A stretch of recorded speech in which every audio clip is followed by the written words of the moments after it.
Assalamualaikum warahmatullahi wabarakatuh. Jumpa kembali dengan Yoyon Channel ya. Bersama saya Bapak Suyono, Sarjana Pendidikan di media pembelajaran online SDN 1 Kalianget. Kali ini kelas 4 ya. Tema 7 subtema 2 pembelajaran 3. Selamat menikmati video berikut ini. Seperti biasa, awali dulu sebelum pelajaran dimulai ya. Berdoa dipersilakan. Selesai. Nah, anak-anak pintar, salah satu keragaman di Indonesia adalah keragaman rumah adat. Apa nama rumah adat di daerahmu? Nah, mari sekarang kita membaca bacaan di halaman 63 ya, pembelajaran 3 dengan judul Rumah Adat Suku Manggarai. Suku Manggarai tinggal di Kabupaten Manggarai, Flores Barat, Nusa Tenggara Timur. Di wilayah Kabupaten Manggarai terdapat sebuah kampung adat bernama Wairebo. Wairebo terletak di sebuah lembah di barat daya kota Ruteng. Saat ini Wairebo menjadi tujuan wisata. Di Wairebo terdapat 7 rumah adat Manggarai. Satu diantaranya rumah adat Gendang yang biasa disebut Mbaru Niang. Rumah Gendang berbentuk kerucu dengan ketinggian mencapai 15 meter. Dinding rumah terbuat dari kayu rotan, kayu dan bambu. Atapnya terbuat dari ijuk yang disebut wunut. Setiap bagian rumah direkatkan dengan menggunakan rotan dan tanpa paku sama sekali. Nah, Mbaru Niang terdiri atas 5 lantai anak-anakku. Setiap lantai rumah Mbaru Niang memiliki ruangan dengan fungsi yang berbeda-beda. Sebagai berikut, Pak Guru jelaskan ya, di buku ada halaman 64. Nomor 1, tingkat pertama disebut lutur. Ruangan di tingkat ini digunakan sebagai tempat tinggal dan berkumpul dengan keluarga. Tingkat kedua berupa loteng dan disebut lobo, berfungsi untuk menyimpan bahan makanan dan barang-barang sehari-hari. Tingkat ketiga disebut lentar. Tingkat ini digunakan untuk menyimpan benih-benih tanaman pangan seperti benih jagung, padi, dan kacang-kacangan. Yang keempat, tingkat keempat disebut lemparai, disediakan untuk menyimpan bahan makanan apabila terjadi kekeringan atau musim kemarau. Tingkat kelima disebut hekang kode, untuk tempat sesajian persembahan kepada para leluhur. Nah, anak-anak pintar, saatnya sekarang kalian mengerjakan tugas. Masih tetap di halaman 64 ya anak-anakku. Nah, tuliskan informasi baru yang kalian dapatkan ya dari bacaan tersebut yang tadi Pak Guru bacakan ya. Informasi baru apa yang kalian dapatkan. Nah, kalian tulis di buku tulis kalian. Selamat mengerjakan ya. Nah, keragaman suku bangsa juga berpengaruh terhadap bentuk rumah adat. Rumah adat umumnya dibangun menyesuaikan kondisi bentang alam wilayah setempat. Keragaman bentuk rumah adat mencerminkan kemampuan nenek moyang bangsa Indonesia sebagai arsitek andal ya.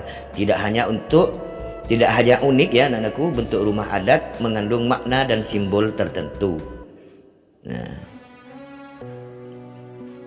baiklah anak-anak pintar, kita coba mengenal macam-macam rumah adat ya, keragaman rumah adat yang ada di Indonesia. Kita mulai dari ke-34 provinsi yang ada di Indonesia. Kita mulai dari Pulau Sumatera ya, ada Aceh ya. Di Aceh ada rumah adat yang namanya rumah Aceh, Rumuh Aceh ya, rumah Krang Bade. Yang kedua, Sumatera Utara ada rumah Balai Batak Toba, rumah Balon. Sumatera Barat, rumah Gadang yang Riau ya. Itu ada Balai Salasa Jatuh atau rumah adat Salasa Jatuh Kembar, rumah Melayu atap belah bubung, rumah Melayu atap lipat kajang, dan rumah Melayu atap lantik. Kemudian ada Provinsi Kepulauan Riau ya, rumah Melayu atap 5 potong. Lanjut di Pulau Jawa ya anak-anakku, ada Jawa Barat ya. Jawa Barat ada rumah Kasepuhan ya. Kemudian Banten ada rumah adat Baduy. DKI Jakarta rumah kebaya. Jawa Tengah ada rumah joglo. Di DI Yogyakarta, daerah istimewa Yogyakarta, itu ada rumah kebaya dan rumah gudang. Jawa Tengah ada rumah joglo ya. Kemudian Bali dan Nusa Tenggara ya. Di Bali ada Gapura Candi Bentar. Kemudian di Nusa Tenggara Barat ya,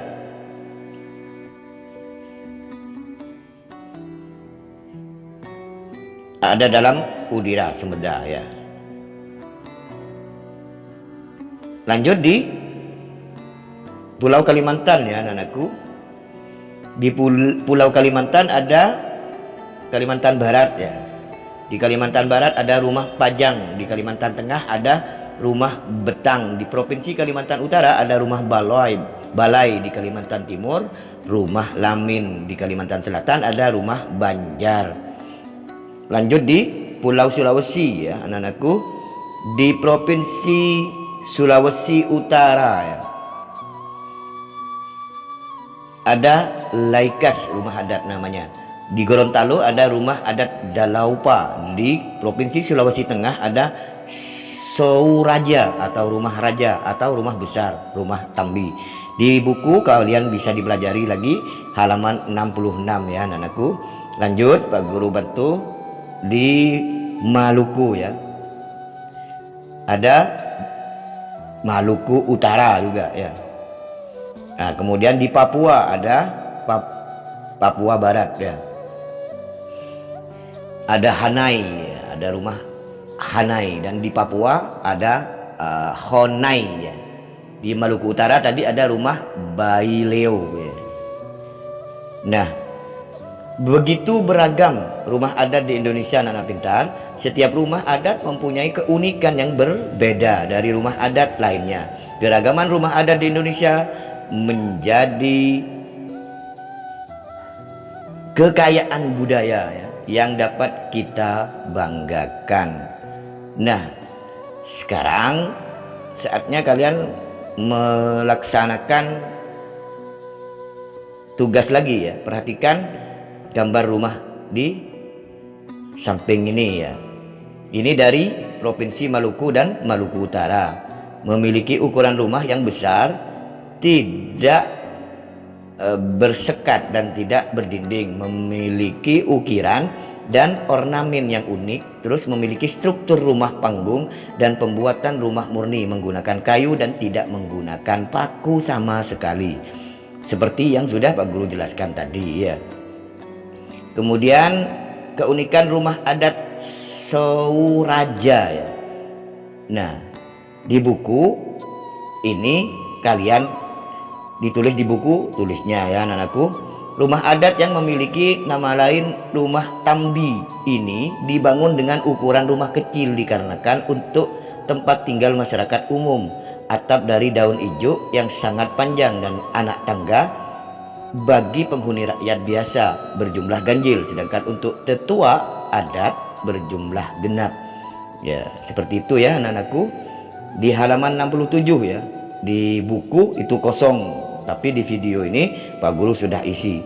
Jika kalian mengerjakan tugasnya di buku tulisnya, kalian lihat di videonya ya. Baru bisa mengisi di buku tulisnya. Kemudian keunikan rumah adat Honai, ini rumah adat Provinsi Papua dan Papua Barat. Bentuk rumahnya bisa kalian perhatikan dari apa saja ya. Kemudian ini keunikan rumah adat Tongkonan ya, rumah adat Provinsi Sulawesi Selatan ya anakku.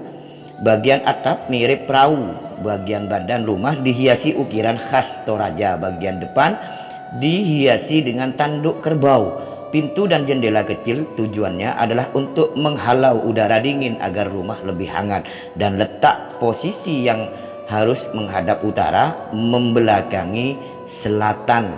Nah, di halaman 68 ya anak-anakku, di halaman 68 pembelajaran 3 ya. Pak Guru lanjutkan di keunikan rumah Lamin ya. Dari Provinsi Kalimantan Timur anak-anak pintar. Keunikan rumah ini terletak pada ukurannya yang besar. dan bisa dihuni 20 hingga 30 keluarga.